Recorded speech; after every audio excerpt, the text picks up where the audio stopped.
So our next session features the French Pavilion to bring together companies from France to share their insights. So this is a great opportunity to learn more about the innovation and expertise from these companies they're bringing to the international market. Please join me in welcoming the representatives of the French Pavilion to the stage.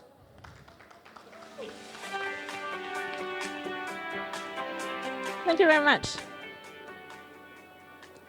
So thank you, everyone. We are actually very proud today because we have one of the biggest French pavilion ever. So let's start right now.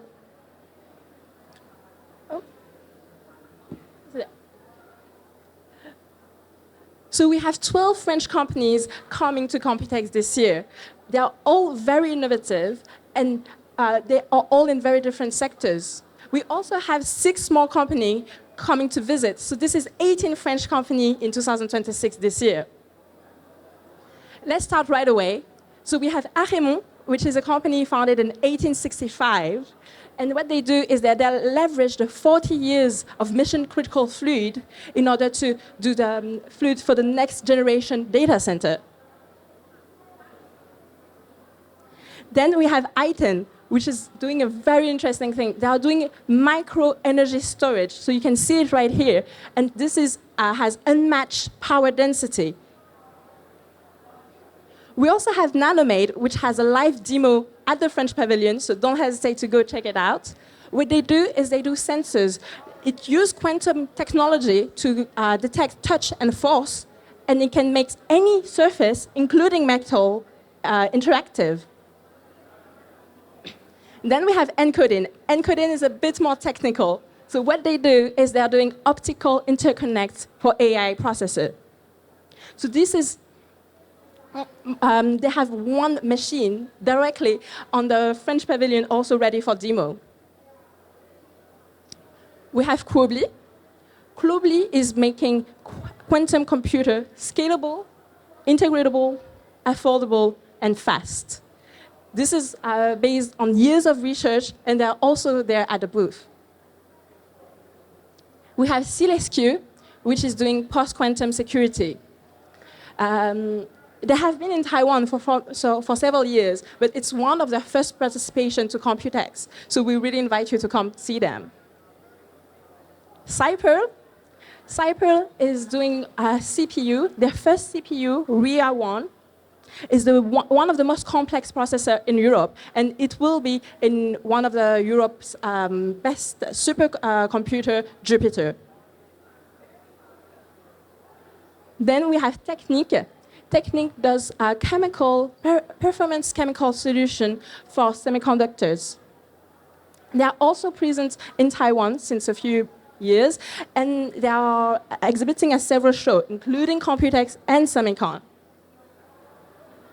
So this is the first 8 companies that I wanted to introduce quickly to you. But now we actually have the pleasure of having 4 companies who will go into depth about their technology and their innovation.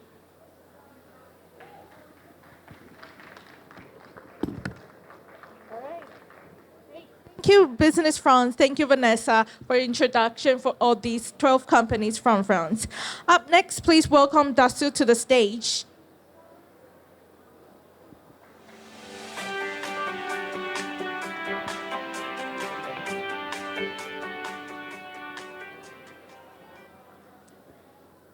All right.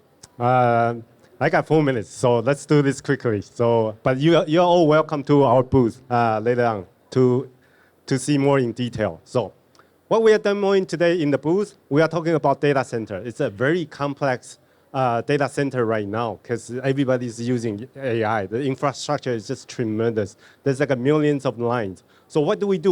We provide virtual twins for the entire data center. The reason is when I build it fast, when I build it correctly, it has to be scalable and reliable. So what we do is we build the entire virtual factory in the virtual twin itself and under a DSX blueprint by NVIDIA.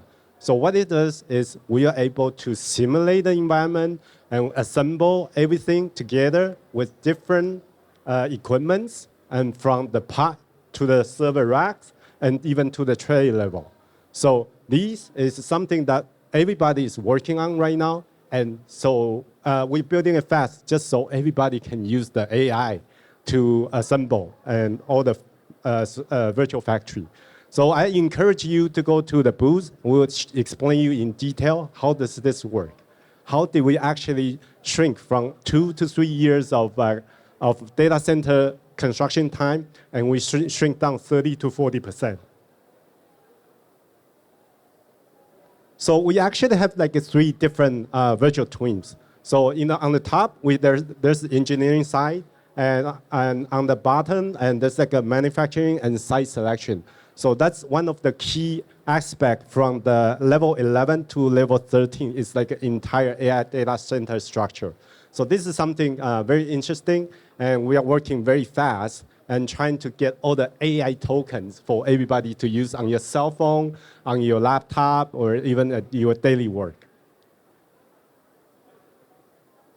Oops. Okay. So, but also, we are not only building AI data centers, we have like a human roles. So this is what we have for everything that we can do it virtually. So we can build using like virtual scripting, and you are able to generate different kind of CAD models, 3D models that help you assemble quickly and design quickly.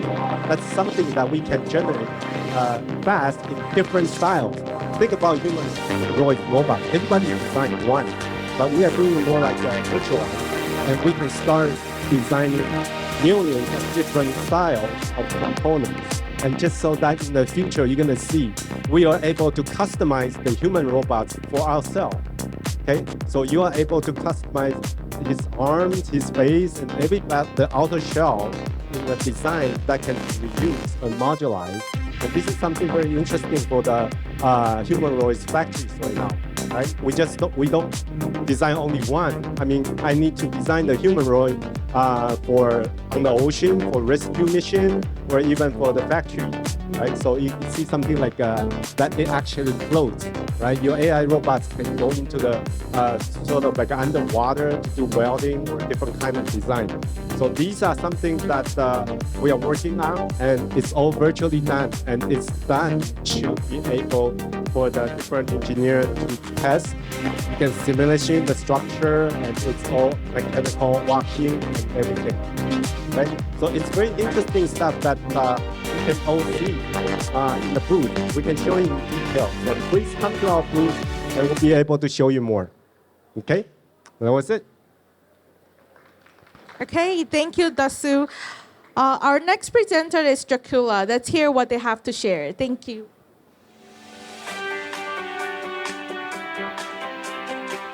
Franklin. Good morning, everyone. I'm Jerome with Dracula Technology.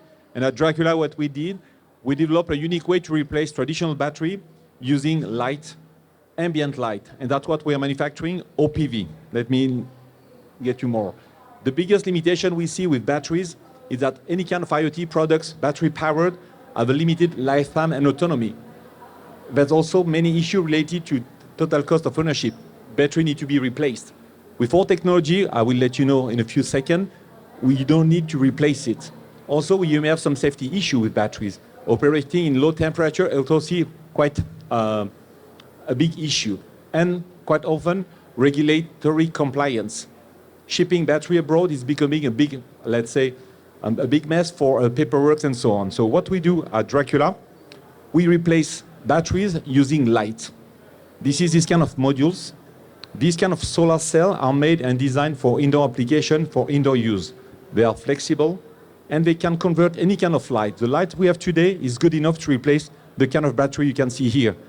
Traditional cone cell and AA, AAA batteries, and so on. So the benefit of our technology, we harvest at really low light, 50 lux. 50 lux is about 3 to 6 times the light we have here. So even in very dim light, we're able to generate power and energy to power autonomously products. We are flexible, as you can see here. The good thing also, it's a fully customized in terms of technical feature, depending how much volt you need, how much power, how much current you need for your application. We can custom and design your product. So that's very important. Oops, can I move a little bit backward? And we can make a kind of shape and design. And that's something very important. We only design the only necessary surface, no need to oversize it. And finally, it's cost effective because we're using inkjet printing and we also already have a production facility in France. So something important, ESG and durability, no rare earths, no heavy materials, no, I would say, solvent, toxic product. It's only organic materials, fully recyclable. It's a 99% PET base and can be recycled down the road. We have a production facility made in France so far, looking for adding a new production facility in Asia. So we'll find out if it will be in Taiwan or other places in the coming months. We are able to produce 150 million square centimeter, which, because we speak in surface, we don't speak in units, because we sell the product per square centimeter. Over 29 patents covered worldwide, also for chemistry, physics, but also in process. And we have about over 2,000 square meter facility. The main application we are dealing with, smart home, smart application, among the main one and none, and coming more and more about smart asset tracking, data logging, retail and logistic. We can power autonomously tons of sensors for reusable transit item, reusable transit packaging. This is the kind of technology that now enabling these kind of new products. Many other low power devices, we speak about electronic shelf label, remote control. Why we are here, PC peripherals, because we're able to power keyboards, we're able to power mice also. And the kind of product you can see here, these 4 products are visible on the booth. S1216, where we are on the French pavilion. So MocoStart, also Schneider Electrics, eGen tag for Paragon ID, which is asset tracking tags, and Cooler, this does it. So any question you may have regarding energy harvesting and how we can power your products in the future, just stop by our booth and we'll be glad to introduce and let you know more. Thank you. Okay, thank you. Thank you, Dracula. Now let's welcome our next presenter, Entalpic, to the stage.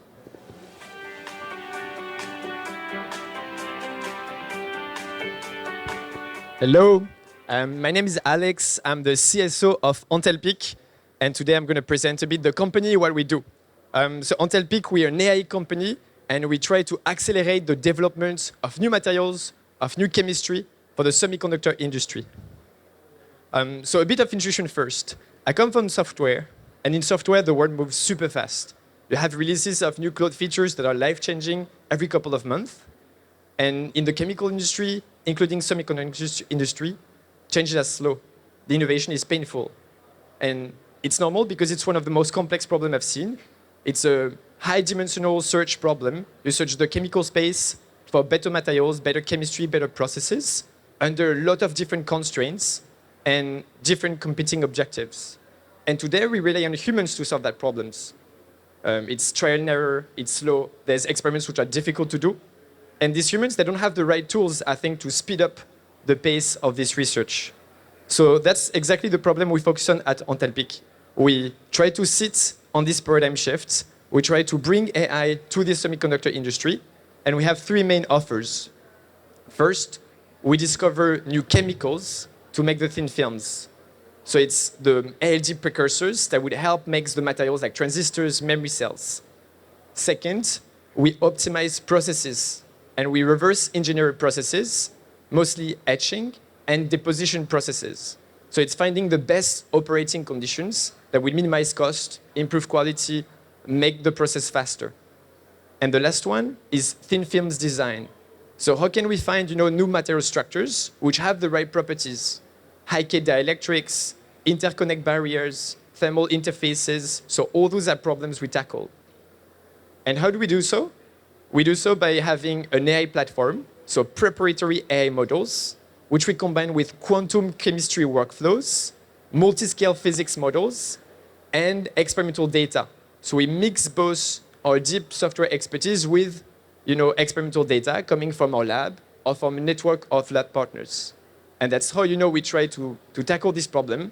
We abstract away all the complexity, and we give clients innovations, new candidates. And our clients can be, chemical providers, chip designers, fabs, so all packaging, advanced packaging companies. So if you're among those, come talk to us, and I'll be happy to describe more the solution. Thank you. Okay, thank you, Entalpic. And now our final presenters from the French Pavilion. Please welcome VSORA.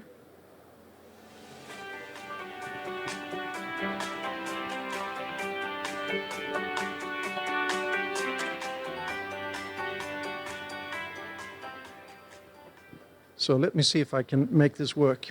My name is Jan. I'm running sales and marketing for a French company called VSORA. We are, if I can get this one, we are doing ultra-high performance AI inference accelerators. Based around the world, we have the hub for Asia in Taiwan.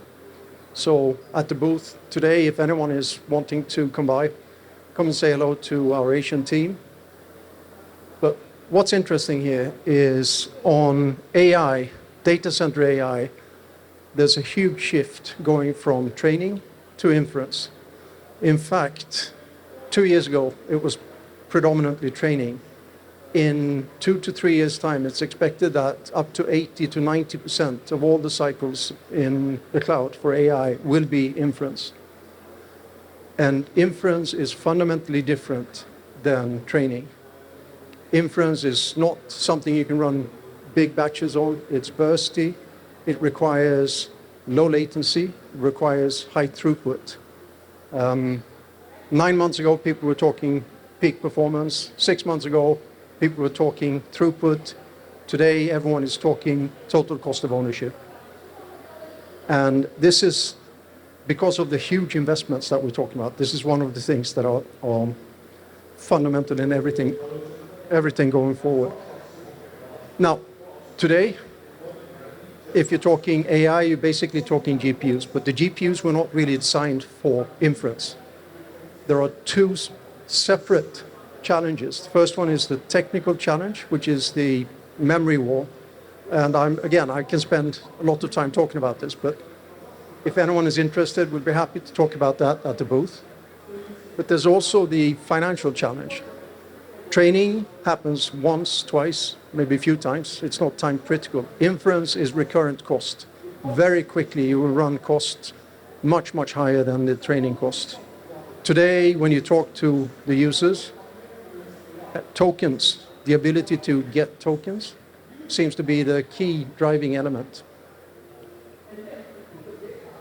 We have a chip called Jotun 8, which I'm actually happy to show. Looks like this.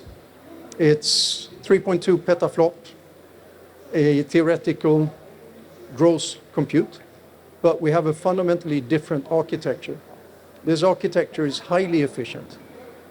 We don't need to disaggregate prefill from compute. We do more than 90% efficiency on prefill in the same chip. It's CUDA-free. We do everything at high level. Fully programmable, completely algorithm agnostic, support pretty much everything that's out there. Designed with GUC and TSMC, 5 nanometer, 2.5D technology, CoWoS, 288 gigabyte HBM 3E, so basically state of the art today. We also have a very easy to use SDK, starting like everyone does at the very high level, common frameworks, PyTorch, Onyx, going through a proprietary graph compiler, which is hardware independent. This is where we do reordering, fusing, slicing, even sparsity if anyone is interested in that. A second stage, which is hardware dependent, where we do essentially the targeting for the hardware. This is LLVM based. And again, I can talk a lot about this, and I prefer to do it on a one-to-one basis, if you don't mind. Happy to engage with anyone who's interested going forward. And that's it. Come and see it. Okay, thank you, VSORA. So that concludes the French Pavilion Showcase and brings our morning program at the Pi Stage to a close. So please join me in thanking Business France and all participating companies for sharing their innovations with us today. If you have any inquiries you would like to know more about, you are welcome to visit the French Pavilion. We will now break for lunch. We look forward to welcoming you back to the Pi Stage at 1 p.m. for the afternoon sessions for InnoVEX Global Demo Day. Thank you. See you later.